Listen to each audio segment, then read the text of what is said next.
Russell and Dave Brown. We're right along ringside. Whoa, what a group we got today, huh, Dave? Boy, I'll tell you, that's in keeping with the kind of program that we got lined up for today's Championship Wrestling. Going to have the big guy out of Austin, Texas in here to begin with. Dirty Rhodes will be here in the opening match. Following that, the Dutchman from Oil Trough, Texas. We will have Dundee and Landel. They'll be together as a tag team today. The Fantastics will be here, too. Tommy Rogers and Bobby Fulton. And a little bit later on, we are going to have, in an expiration of time match, J.D. Costello and the Mod Squad. Mod Squad. First time that we've had them here, we've seen the advanced billing on them and heard what Costello had to say about him. We'll see Spike and Basher and J.D. Costello a little bit. Also, we got an interesting interview with Dutch Mantell. I think that'll reveal, if you can get close to this kind of a guy, a little bit about Dutch's personality in there. All of that and a bunch more. We better get going. Back with the opening bout with Dirty Rhodes in just a moment.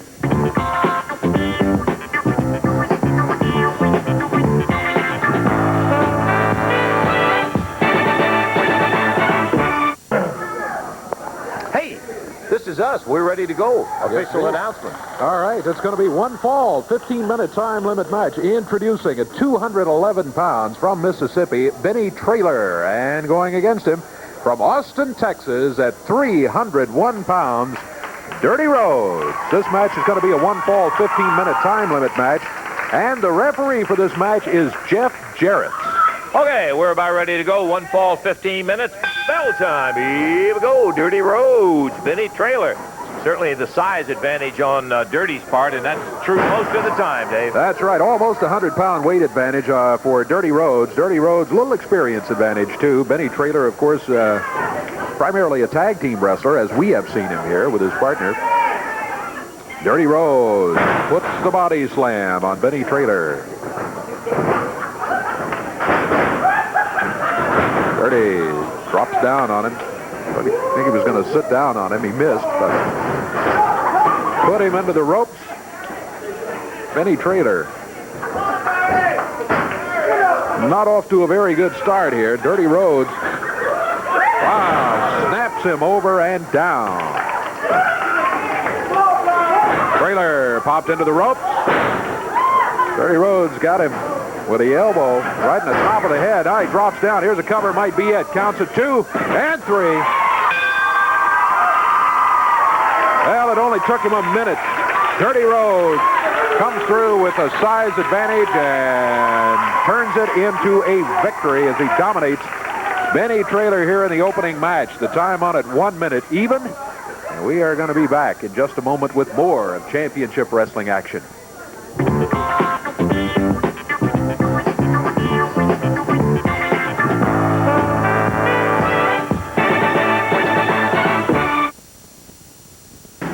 Okay, we're going to be back into the action here in just a moment. I got to take time to tell you this and tell it to you just like it is. This coming up may be one of the most important championship wrestling programs we have ever been involved with, and you know that is a lot of them. Now, I'm not going to tell you anything about it. I am going to tell you about some of the action coming into the Coliseum Wednesday night in Evansville.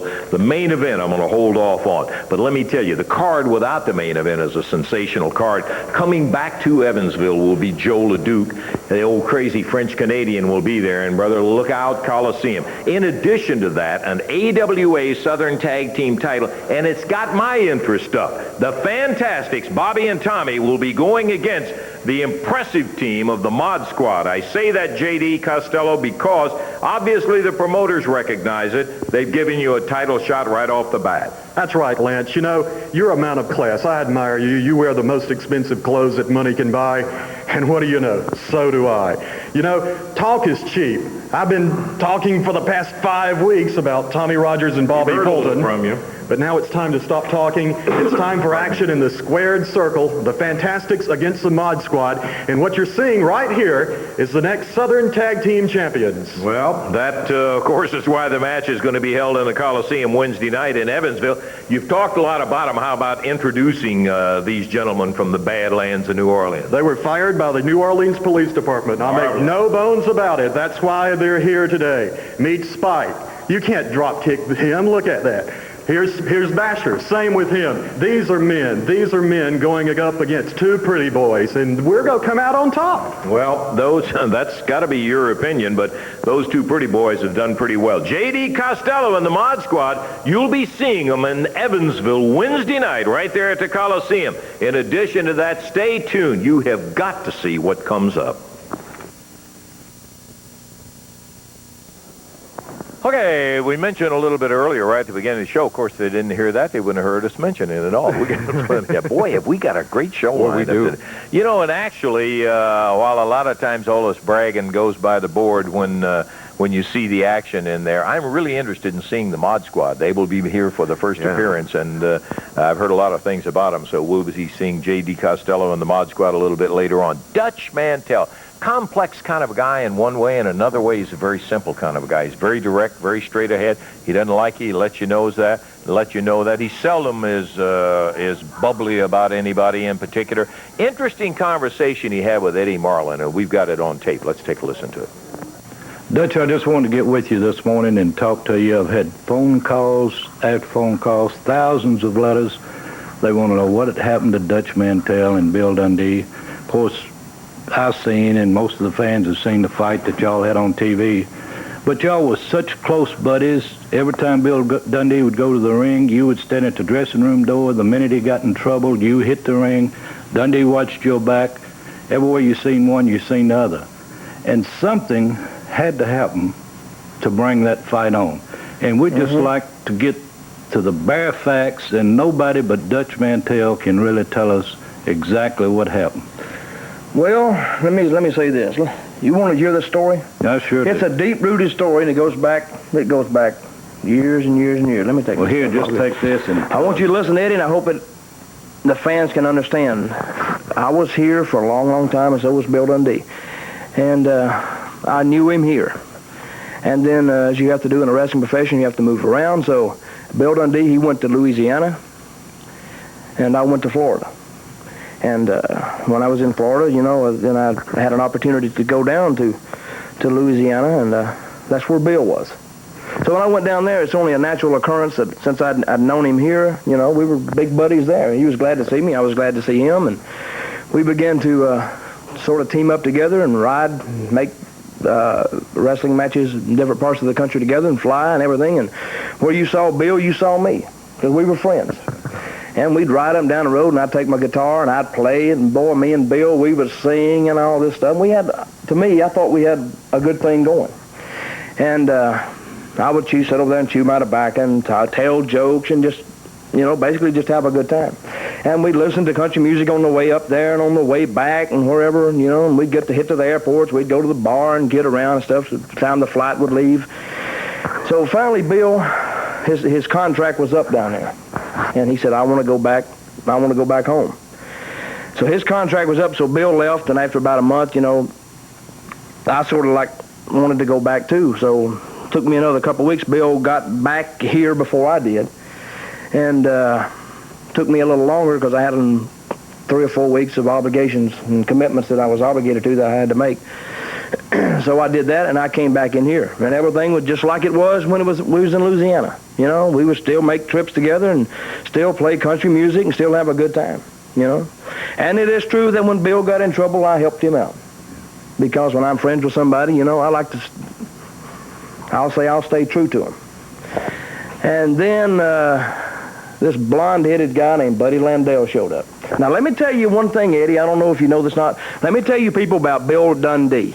Bill Dundee is like a chameleon. Is that the word? Yeah. You know, it's a little lizard-looking thing. When it gets on a green thing, it turns green. Or if it gets on something black, it'll turn black. It just blends in. Now, Bill Dundee has a characteristic about him that when he gets around somebody, he sort of tries to adopt their characteristics and their personality. When he was with me, he liked country music. And he chewed more tobacco. He was always bumming me for tobacco. I'd get in the car, and Bill would say, Dutch, did you bring the tobacco? And I'd say, yeah, Bill, I brought the tobacco, but it wasn't no big thing because he was a friend of mine. You know, I accepted him for what he was. And Buddy Landel got here, and all of a sudden I noticed this big, big change in Dundee. And all of a sudden he was assuming the the characteristics of a nature boy, Buddy Landel. See, when me and Bill were together before Landel, we would go to places that had low ceilings, right, smoky, and we'd drink Jack Daniels, right? But when Landel got here, he wanted to go places with high ceilings and chandeliers where they drink wine and talk about the Zodiac and play backgammon in the back. See, I just don't fit in a place like that. And Landel, obviously, he's got into Dundee's ear, and, I heard him say, that I was a redneck and I was a hillbilly and that I cramped his style. And pretty soon, Dundee was agreeing with him that I'd cramp Dundee's style. Now, to me, that just ain't right. I didn't cramp his style before. We pulled up to a restaurant one day, and he was going in, and Landel turned back to me, and he said, Dutch, why don't you stay in the car because you look like a bum? Well, to me, I didn't look like a bum in Louisiana. I looked the same. I looked down. I like to wear jeans. Landel, he likes to wear $500 suits, which is fine with me. I don't care. Next thing I know, Dundee's showing up in a tuxedo, and he's walking around. But let me tell you one thing. See, what happened is I didn't stop liking them. They stopped liking me, which is fine with me. Because I'm my own man. Lance Russell said it before that I'm a loner. Yeah, I am a loner. I like to do things my way. And if somebody else wants to do things their way, hey, that's fine. But don't knock me for the way I want to do things. You understand what I'm talking about? It's not hard to It's not hard to understand at all. But let me tell you one thing, people, about Dundee and Landel. I can whoop Bill Dundee, and I can whoop Buddy Landel. Together or head up. Because I ain't backing down from nobody, and I ain't backing down from them. So if you want to know the reason, what happened, that's the reason. They stopped liking me. I didn't stop liking them. When they call me a redneck and hillbilly, hey, that's fine. But when you say something, Eddie, you got to be able to back it up. You got to have enough weight in that rear end to back up what you say. That's right, Dutch. Well, Dutch, we appreciate you explaining it to us. I understand it, and I think the fans out there understand it. And by the way, you said you carried your guitar on the trips with you? Now, I like country music, and everybody out there knows I chew tobacco. And if you'll carry that guitar... There sure have. If you'll carry that guitar with you, you can ride up and down the road with me. Would you listen to me? Sure. Okay. Let me play you? I got my guitar right here. Sure, man. You want to hear something? I love it. Hang on. All right, golly. We'll play this song. What you want to hear, Ed? Anything you'll play me. What you want to hear? Just something country. How much you think this guitar cost me? I ain't no telling. I can't tell you. It's a secret, man. What you want to hear? What, little Wildwood Flower? That's fine.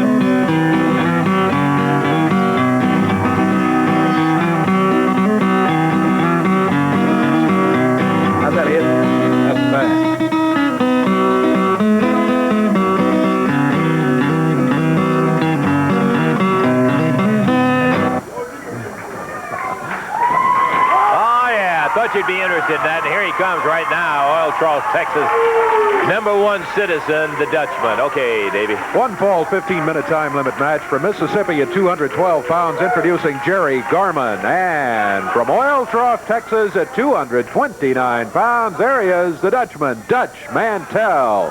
One fall, 15-minute time limit match. Referee is Jerry Calhoun. Okay, bell time, and here we go. Jerry Garmon, good little athlete out of Mississippi, going against the very experienced and rugged Dutchman, who immediately takes him over, pops that arm bar on him, and Dutch doesn't handle you with kid gloves very much, Dave. He grabs a hold of you. He grabs a hold of you.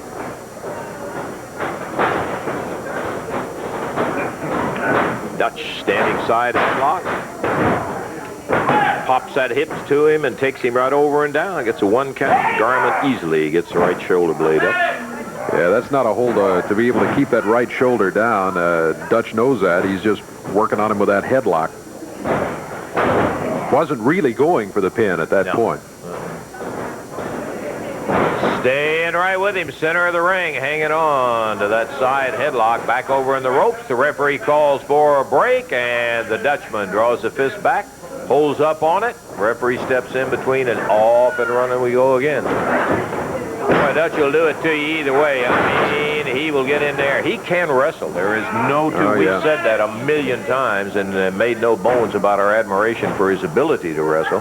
Now, the Dutch will get mean with you, too. And I mean, at the slightest provocation, drop of the hat or the bat of an eye, he'll do it to you. He just dropped a lower leg on Garmon, who was lucky to get out of that one. He hurt him when he dropped down on him, Dave. Yeah, Garmon, I wasn't sure he was going to be able to kick out of that one, but he did at the 2 count. There's a 1 count. Again, Dutch with a headlock. Same situation as earlier. The not a real good way to hold the right shoulder down when you've got the headlock like that. We're about coming up on the 2-minute mark here. Minute 50 gone in this one. Garmon firing that right hand at Dutch. Whips him across the way. Garmon had been a little intimidated. He made the rush on Dutch in the corner, and wish he hadn't. He caught that foot right in the head. Slams him down. Covers him up. 2, 3. Got him. Yeah, no getting up from that power slam. 2 minutes, 12 seconds the time on it as the Dutchman takes it.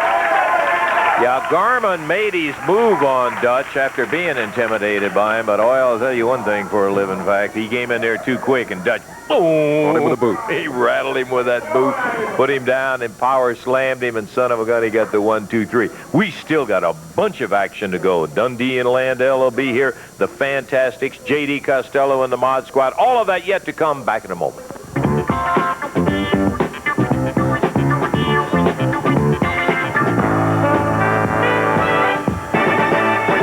Friend, you have got to stay tuned for the entire program. Looking back in retrospect, I tell you, this has got to be one of the wildest shows that we have ever been involved with. Do want to tell you this. Get your pencil out. How about Monday, March the 10th at Litchfield, Kentucky, the Grayson County High School. What an outstanding night of action that is going to be. You'll be seeing the Mod Squad that we met a little bit earlier there. Also, you'll be seeing Dundee and Landel. They'll be in Litchfield on March the 10th. Thursday, March the 13th, Ramsey, Indiana at the North Harrison High School. What a great card is coming in there. That's the 10th at Litchfield, the 13th at Ramsey, Indiana. Your time to get out and see championship wrestling in person. How about Wednesday night in Evansville? Well, again, I'm going to hold the main event. You got to see that. Billy Travis goes against Pat Rose. Abdul Gaddafi against Frank Morrell. Crazy French-Canadian Joe Ledoux comes back, and you're going to be seeing the Fantastics against the Mod Squad, plus a dynamite main event. Hey, we're waiting now for all the troops to get in here, and here come a couple of them. And we got 4 of them heading to the ring. We're ready for our next tag team action, Dave. It'll be one fall 15-minute time limit match. Introducing at a total weight of 419 pounds, both out of Memphis, Tennessee, David Johnson and Jim Jamison. Going against them at a total of 438 pounds. From Australia, the superstar, the living legend, Bill Dundee, his partner from Los Angeles, California, the nature boy, Buddy Landel. Landel wearing the Mid-America belt, Dundee wearing the Southern title. This match, one fall, 15-minute time limit. Jeff Jarrett is the referee. I don't want to say anything about Landel's robe as to the quality of it, but I noticed it's shedding. I see some of the fur coming off on the ground down there. Dundee slipping off his outer suit, and we'll be ready to go as Jeff Jarrett says, come on, Billy, let's get this thing underway. And, I see. When you're the champion, you don't have to hurry for anybody. All right, David Johnson starting out against the superstar. But let's take time. Dundee has just called time out here. Sure. Yeah, referee is saying, come on. We don't have time out here. Let's go. Oh, Dundee. Going after young David Johnson. Johnson with a chop. Dundee just open hand slapped him across the face. Obviously, outclassed Jamison and Johnson. Just will tell it like it is. Dundee and Landel, both single title holders. Oh, boy, that elbow crucified David Johnson. He's still hanging in there, trying to battle his way back. Boy, both of them are vicious here today. Landel and Dundee. Landel must have taken a cue from Dundee, and when he stepped through there, he has just been pounding first Johnson and now Jim Jamison. Oh, Jamison literally knocked halfway across the ring by Dundee. Body slam. Dundee didn't just body slam him, he threw him down. He did, right in the middle of the night. Now he's going over slapping David Johnson. Jamison trying to battle his way back, but Dundee leaned back. Slick move and nailed him with the bottom of his foot right in the face. He is back on top of him, and there's the tag underneath the boy. Landel. What a chop he put on him. Both of them just unrestrained here today. They are just going all out, working over Jim Jamison and David Johnson. We're about 2 minutes into the action.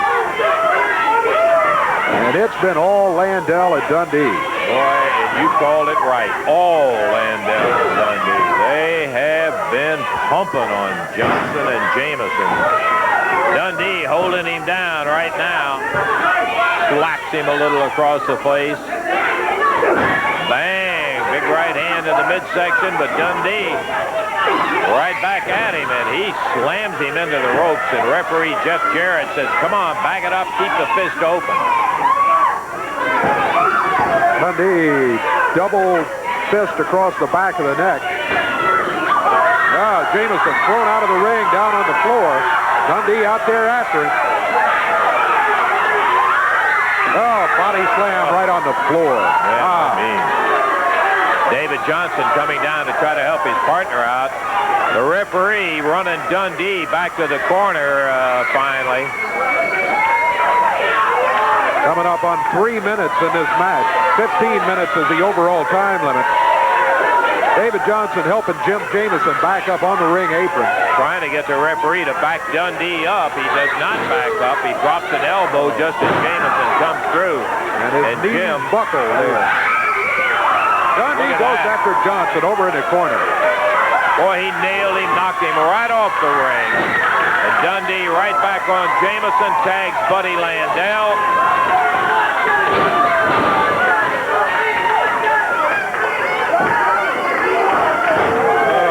Landel drops down on Jamison. Coming around to the 4-minute mark where, what, 3.5 minutes? It was a count of 3, that's it.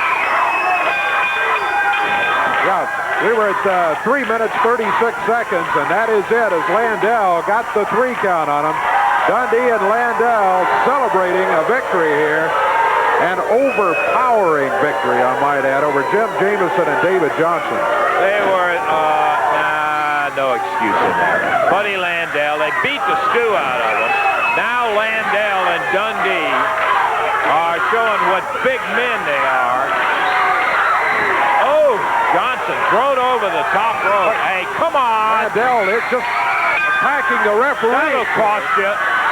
Jeff Jarrett refereeing this match, and Landel just slammed him. There goes Jamison out of the ring. Here comes Jerry Jarrett, Jeff's dad, in, and he nails Dundee. Nails Buddy Landel, and right back at Dundee. This is Jerry's son that was refereeing. Uh-oh, Landel got him from behind. And Dundee slams him with a right, puts him down on the deck. Come on, this thing's getting out of hand now. God, Dundee's going for his eyes, Dave. He's only got one good eye in there. Come on.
Up a year out of high school, and they jump on him in there because he's trying to stop them from doing the damage they were doing to Jamison and all. Kid just doing his job here.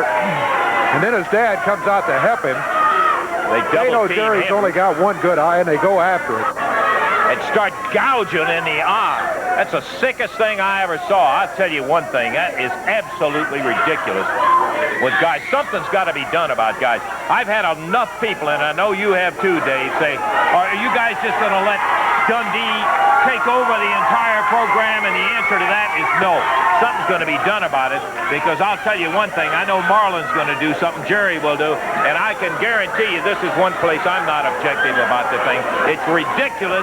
It's bad enough when they come out here and do some of the things they do to like Jamison and Johnson. Sure, they're their opponents. You go in there, you beat them in that, but you don't start beating them around. And then you jump on a kid just out of high school like that. Then his dad comes out and tries to protect him naturally, and the next thing you know, they're in there digging at his eye, the only eye. He's got one bad eye, and they're digging at the only good eye he had. Something's got to be done about it. That is sick, right. sick.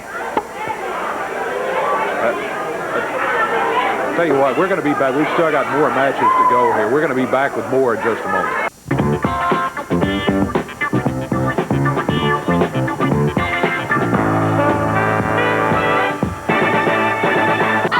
Okay, we still got a lot of show to go, a lot of things happening on there. They're checking Jerry's eye out right back there now. We've got Falk and Eric. Yeah. Up in Here they come. There they are, Tommy Rogers, Bobby Fulton, the Fantastic.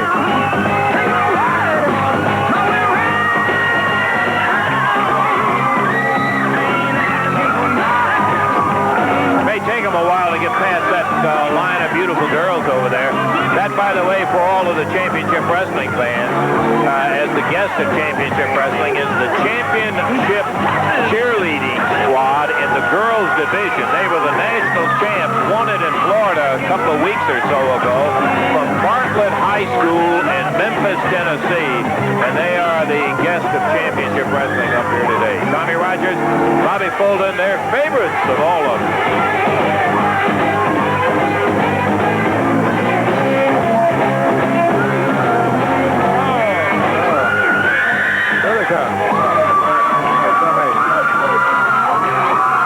They're wearing the Southern Tag Team titles around their waist. This is a non-title match. One fall, 15-minute time limit. Introducing at a total of 432 pounds. From Memphis, Tennessee, Keith Eric. And from St. Louis, Missouri, Tony Falk. Going against him at a total of 449 pounds. From the City of Angels, Los Angeles, California, Bobby Fulton, Tommy Rogers, the Fantastic. Don't start the match. Oh, all right, Jerry, hold on. Hold it, referee. Jerry, you better get back there. I don't think you're ready to be out here yet.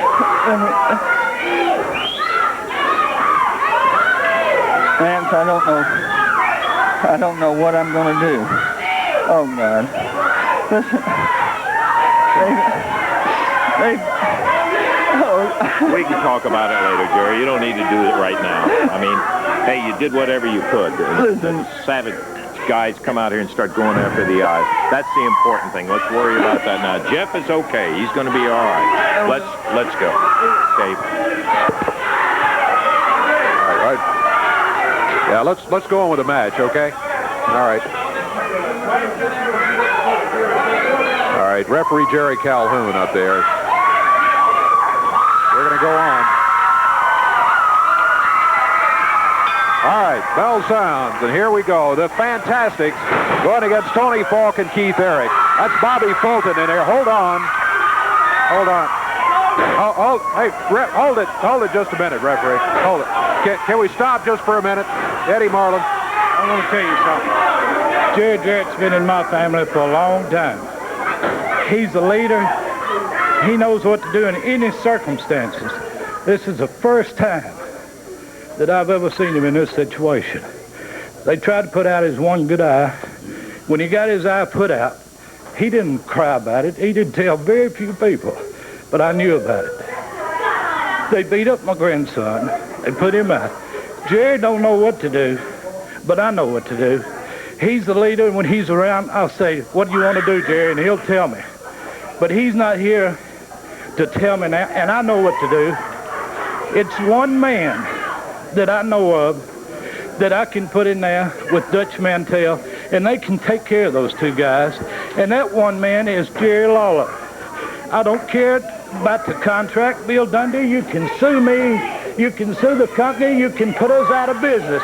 But Jerry Lawler, I'm going to go get him on the phone right now. And if I can get Jerry Lawler to come here, he will be against Dundee and Landel. Now, I'm going to call him on the phone, and if I can get him, he will be here. Contract or no contract, Eddie's going to try to get him. We'll bring you up to date on that. All right, the match is underway again. Restarting here, and the Fantastic going after him. Keith Eric takes the double drop kick as the Fantastic put him down. Tony Falk has just rolled out of the ring. Tommy Rogers going against Keith Eric. Boy, what an announcement by Eddie Marlin, and I don't blame him. Boy, I tell you, after all that's going on here, not just today, but in recent weeks, but especially here today, boy, who can blame him for wanting to get somebody in here can get it all stopped and straightened out? I tell you, absolutely, Dave. It just has gotten to the point with Dundee and Landel, and Dundee's the ringleader of the thing, where something has got to be done. I hate not to be calling the match the way we should. The Fantastics are taking care of business in there, but it is very difficult when you see a friend of 20 years like Jerry Jarrett is of mine to come out here and be in a position where he feels like he can't defend his son because he's going against two knuckleheads up there that do that. And the lowlights don't have any more class than to go for a man's only good eye. He's already lost the sight out of one eye and start to do that. They beat up on a kid like that. Tommy got, well, you can see what's happening. Go ahead, Dave. All right. Yeah, I agree with you 100%. It's ridiculous. Bobby Fulton drops down on Tony Falk.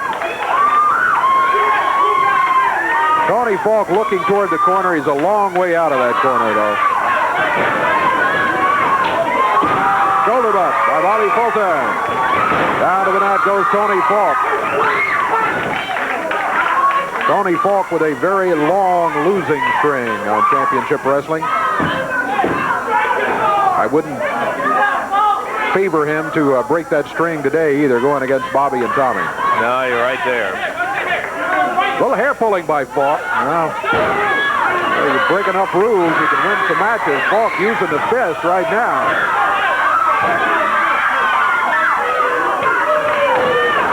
Reversal by Bobby Fulton. Nice move. Fantastic. Really looking good, as always. Boy, these guys are in terrific shape. When they show up at the arena, they are ready to wrestle. They were kind enough, and referee, too, to hold the match briefly here while we talk to Eddie Marlin. Fantastics themselves showing some class in that. Tony Falk being worked on by Tommy Rogers. Rogers puts him into the ropes. Dumps him over the back. And Tony Falk hit hard.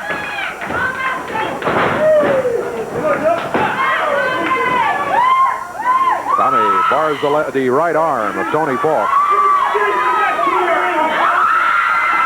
3 minutes gone in this one.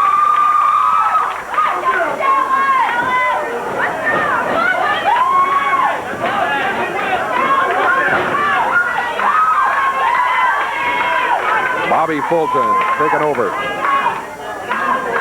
Tony Falk. Oh, I think he hit him with a thumb and jabbed his thumb into his throat. Bobby Fulton comes out after him. I don't know what he did, but I think he shouldn't have done it. Falk makes the tag. Keith Eric being hammered by Bobby Fulton. Eric backed into the corner.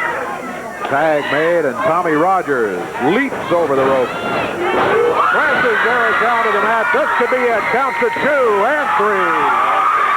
4 minutes, 3 seconds of action. And there's a high five from Tommy Rogers. Bobby Fulton as they get the victory here over the team of Keith Eric and a still winless Tony Falk. Well, they had him beat, but you didn't see him trying to take advantage or anything. All they were in there was to do the business they had to do, not like some people that we've seen on this program today. Let's take time out. We'll be back with more action coming up. J.D. Costello and the Mod Squad in just a few minutes.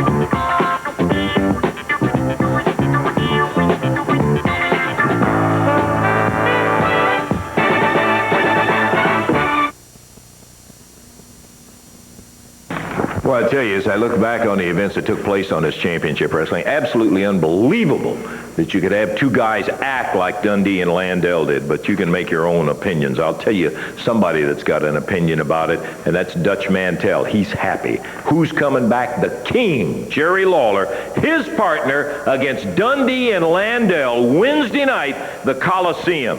Now, obviously, there's some comments from the other side of the fence. Bill Dundee and Buddy Landel had some thoughts of their own. You listen to them. Talk about Watergate. Talk about shafted, Budrow. 1975 I came here. 1975. Jarrett starts his stinking company. And about 1977, Jerry Lawler, Bill Dundee, and Jerry Jarrett. But, oh, what happens? I get beat in a loser leave town, and I got to leave for a year. Louisiana, the worst world, brother. It's hot, it's stink, it's got mosquitoes, rednecks all over the place, and I'm there 1 year. And I would call Eddie Martin, but I'd call him every 3 months. I'd say, please, Eddie, bring me back anything, under a mask, anything, just let me get out of this.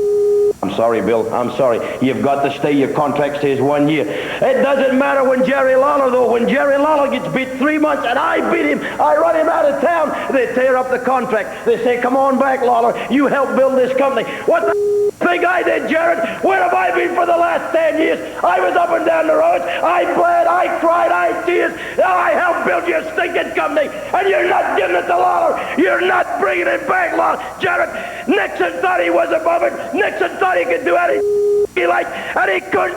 They impeached him, Jarrett, and I'm going to get rid of you, boy. Budrow, I'm going to get rid of him. I'm not scared of you, Lawler. I ain't scared of you, boy, but you're not doing it to me, Lawler. My whole life was to get rid of you. My whole life was to be at the top of the mountain, and I got the Jarrett. Politics is what did it, Budrow. Politics. The whole stinking world screwed up with politics, and you're not doing it to me, Jarrett. Russell, you're not doing it to me. I'm suing the out of you.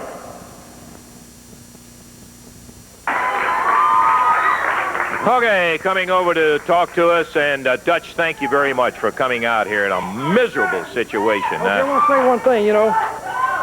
What I just saw here, and it's no big secret that I fell out with Landel and Dundee, and I'm glad I did, baby, because it's making my life miserable. But I know how to correct things, so I got out. I bailed out first. But I'm going to tell you one thing. What they just did here, and I'll tell you, it takes a lot of guts to beat up an 18 or 19-year-old kid. Deal. A year out of high school, it takes a lot of guts, Dundee and Landel, to go out and knock him out. But to go ahead, and you know Jerry Jarrett has only one good eye, and you were going for the other one, gentlemen. We saw you right here on the tube, baby. The tube don't lie. You were going for his other eye. Now, I could not. I've done a lot of bad things in my time, but I've never tried to purposely take out somebody's eye, baby, because I know what it's like. Now, I'm going to say, I'm watching my back, baby, because I got that door geared, Jack. If they come in, I'm going to knock them in the next week. Now, I heard Eddie Marlin out here, and he took it upon himself to see if he could get Jerry Lawler back here. And I hope to God he does, because if anybody can help me out, it's Jerry Lawler. But see, what Dundee and Landel don't know about Jerry Lawler is he is a friend of the family, and he watched that kid, Jeff Jarrett. He watched him since he was yay-high-tailed jackrabbit grow up, and he's like family. And if he thinks he's going to let this go by unanswered, it's not going to happen. Now, I tell you, Landel and Dundee, don't get so glory happy in the back and all gloated up, baby, because you went ahead and knocked Jeff Jarrett out, but I checked him in the back, and he's going to be all right. Eddie. I got Jerry Lawler on the phone, and can we get him hooked up in here? Because he wants to talk to us. He's on the phone. You got a hold of him? Right now? Yeah, if you can get him in here. Bob, is there any way to get the phone? Can we get the phone back? I don't know, Eddie, but we'll try right now. You got Lawler on the phone right now? Okay. We're going to, I hope you'll bear with us just a second, but I think it's important enough for us to take the time out to see if we can get all this hooked up. Eddie, I don't know whether we'll need to get the operator to switch this in here or not. Whatever we need to do, let's try to do it, because I think it's huh? Will it come out any further, Bob, or is that? Get the mic over there. He wants to talk to the people. Yeah, okay. See if we can get this rig out here. Hold on, people. We're going to get him on his phone in just a minute. Okay, let's see. There he is. There he is. Hey, Jerry, can you hear us? Is this Eddie? Huh? No, this is Lance. Eddie's out here with me, Jerry. Okay, Lance, yeah, I can hear you fine. Okay, good. All right, listen, you know, I just talked with Eddie just a moment ago, and I'm sitting at home watching this whole thing take place, and you know, this has just gone way past what anything should ever be like this allowed to happen. Amen. And ridiculous. I think everybody knows, it's no secret to anybody, that I hate Bill Dundee's stinking guts, and everybody knows that I have hated being away from town. I hated having to lose the loser leave town and not being able to wrestle there in my home area. But what has taken place today, Lance, even goes far beyond that. You know, the fact that I hate Dundee and the fact that I hate not being able to wrestle in my own hometown, that goes without saying. But what I've just watched take place here today, Dutch has already talked about it, you know, to see my friend Jerry Jarrett, and a lot of people don't realize what kind of friends we are. You know, Jerry and I have been friends, and we go back a long, long way through thick and thin. When Jerry was struggling, you know, trying to start his own wrestling promotion, I stuck with him then and helped struggle along while this thing wasn't successful, and helped make it successful, and give the wrestling fans in this area what I think is the best promotion anywhere in the country. And there have been a lot of wrestlers, and Lance, you know them as well as anybody, that have come through here and have gone on to what they thought were maybe bigger and better things, and have not shown any loyalty or any friendship, and have not stuck by. But I have always stuck with Jerry Jarrett, and I've stuck with the fans in this area because I love them, and I love him, and the people here know that, you know, he stuck by me all the way through, too. And I am going to be here. After losing this loser leave town match, it's true, I've had to get on an airplane every week, and I've had to fly all the way across the country, all the way across the ocean to different parts of the world to wrestle. And believe me, Lance, I hate it. I'd rather be right here at home with the people that I know and love and the fans that I've wrestled for all of these years and that I want to continue wrestling for. And now I have an opportunity to come back here and do it. And Eddie Marlin has called me and asked me to come back, and I told Eddie before, sure, Bill Dundee will probably sue because there was a signed and sealed contract. That's all he can do is sue, and I think that Jerry and Eddie Marlin have enough money to keep Bill Dundee tied up in court from now until doomsday if they have to. But what we can do is take care of some business in the ring right away. So I'm already booked to wrestle in other parts of the country this week. I'm going to cancel whatever bookings I have. And Dundee and Landel, I want you to know, boys, the king is coming back to town, and I will be there. And Jerry, just a second. Jerry, this is Dutch. Can you hear me? I hear you, Dutch. Okay, look, I know you saw what happened. I'm disgusted with it, but I know we go back a long way, brother. But we got one thing in common. We don't like Dundee, and I don't know if you like Landel or not, but let me tell you, he's a low-life, egg-sucking dog, baby. So if you'll be my partner, I guarantee you, I had Billy Travis as a partner, but, you know, a lot of, he's a good wrestler, but he's just not there yet, Jerry. So if you'll be my partner, I guarantee the fans sitting at home that we're going to take care of business, and we're going to take care of it the only way we know how, and that's to kick their butts all over that ring, Jack. Well, I think that pretty well tells how Dutch feels about it, and I know how you feel about it, knowing how close you are to Jerry. Well, Lance, I just want to say this. You know, I thought I felt as bad as I've ever felt in my life when I lost a loser leave town match. Yeah, I know that. Just a few minutes ago, when I had to sit here on television and watch Jerry Jarrett come out there, and knowing the kind of pride that's inside that guy, and to see him standing there and cry in front of hundreds of thousands of people here on television, because I know his feelings. I know what he's thinking. He's thinking, he's feeling like he's not even a man who's able to help out his own son when he needs him. And I know what kind of emotion had to be going on inside him, and I felt it too. And I want to say this to Dutch. I fought hard against you, Dutch, and I fought hard with you, and you've done the same thing with and against me. And all I want you to do is promise me that Monday night, not only Monday night, but any chance we get a hold of these jerks, Dundee and Landel, that you will fight just as hard as with me as you have against me in the past. And I promise you, and I promise the fans, and I'm promising Jerry and Jeff Jarrett that we will take care of Dundee and Landel, and they're going to know what it's like to have somebody trying to put them out once and for all. We'll do it, Dutch. Okay, I give you my word, baby. We're going to stay together. We're going to teach these guys a lesson. I'm telling everybody, the king is back, and they're going to know it. Okay, Jerry, we got to get it on here. Thank you very much for all of it. I'm glad Ed got in touch with you. We'll see you this week, my boy. Let him sue. Okay, Thank you, Bob. It ain't gonna do him good. Like you said, the king is back and the Dutchman's with him, and when we get together, things are gonna happen. Thanks, Ed. Go get him, Dutch. Ed, thank you very much. Mantell and Jerry Lawler. It's long overdue, I can tell you, and I know you feel the same way I do. Forgive us for all of the behind-the-scenes stuff here, but we felt it was important. David, let's ring the bell, and we'll see if we can get it on here. All right. Hey, if everything else happened, we just will walk over here on camera. That's right. We've got the ring waiting here. Our first look coming up.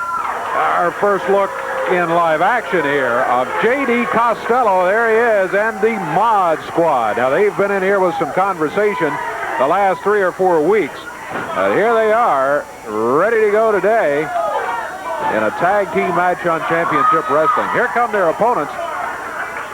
And let's go ahead with the official introductions. It's an expiration of time match. The total weight, 467 pounds. Introducing from Tampa, Florida, Thunderbolt Hamilton. And from Memphis, Tennessee, David Haskins.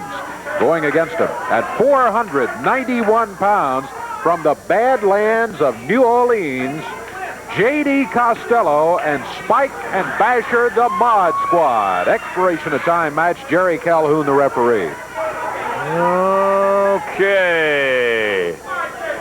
We got the press book, I think that's what it is. I don't know whether it's, what's that say on it? Oh, it's the rule book that J.D. has. It says Mod Squad rule book. I would expect it to be empty. Yeah, Dave. Either empty or it certainly, I bet, has a different version of the rules than the standard ones, for sure.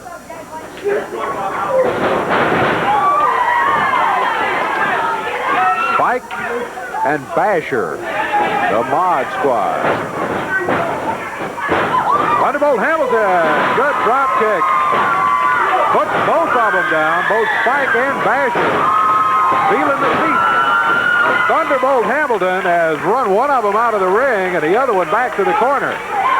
Okay, Basher in the ring now as Spike got zipped out of there in his first appearance. And Thunderbolt is a good test for him because, boy, here's a guy that's got a whale of a background. And he is some kind of heavy-duty wrestler. David Haskins takes over. Basher fires him across the ring, misses. Big flying press by David, a good move, and they don't have the respect, I think, that J.D. Costello would like for him to have. Oh, from outside, the knee of Spike, and David Haskins caught it right in the back as he was thrown into the ropes.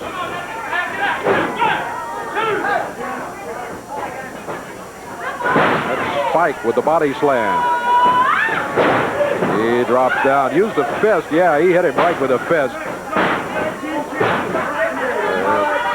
Yeah, J.D. Costello says we're looking at the next Southern Tag Team Champions. I know a couple of guys that are holding the belts right now that are going to have a different idea about that. Might have just a little bit to say about that. Yes, indeed.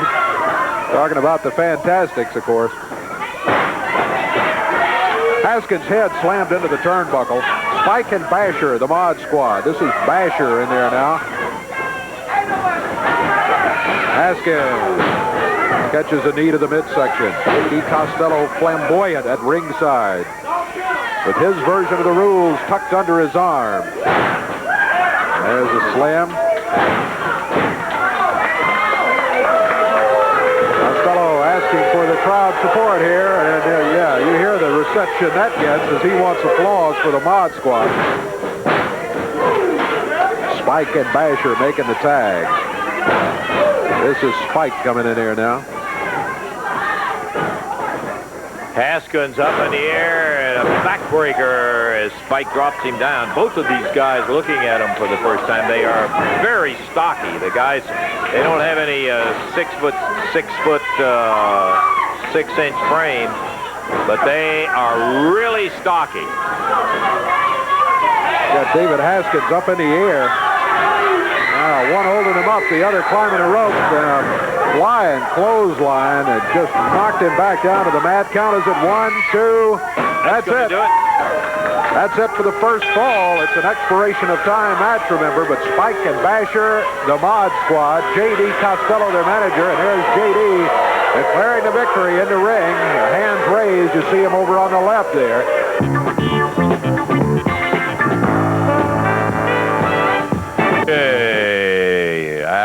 you know, I was trying to think exactly what to say about the action in there today, and it's one of those things where I guess maybe I better let you say. There's not much you can say. Boy, I tell you. Well, the official action here today. Dirty Rhodes defeated Benny Traylor. Dutch Mantell over Jerry Garmon. Then it was that Dundee Landel thing. Now, they won the match officially. They defeated Jim Jamison. It makes it even more ridiculous what they did. They had already won the match. All they had to do was leave the ring. They had humiliated Jamison and John. But no, they hang around. They hurt the referee. Then they go after Jerry Jarrett's one good eye in there. And after they'd already won the thing. Fantastics won their match, too. They beat Tony Falk and Keith Eric. And it was a mod squad with J.D. Costello.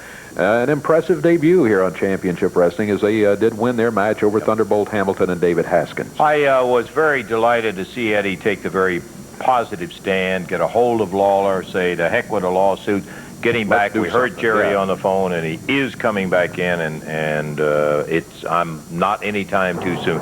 We got to go. We'll have more of it next week. Hopefully not like this, but we'll have more of it next week. For Dave Brown, Lance Russell saying bye-bye, everybody.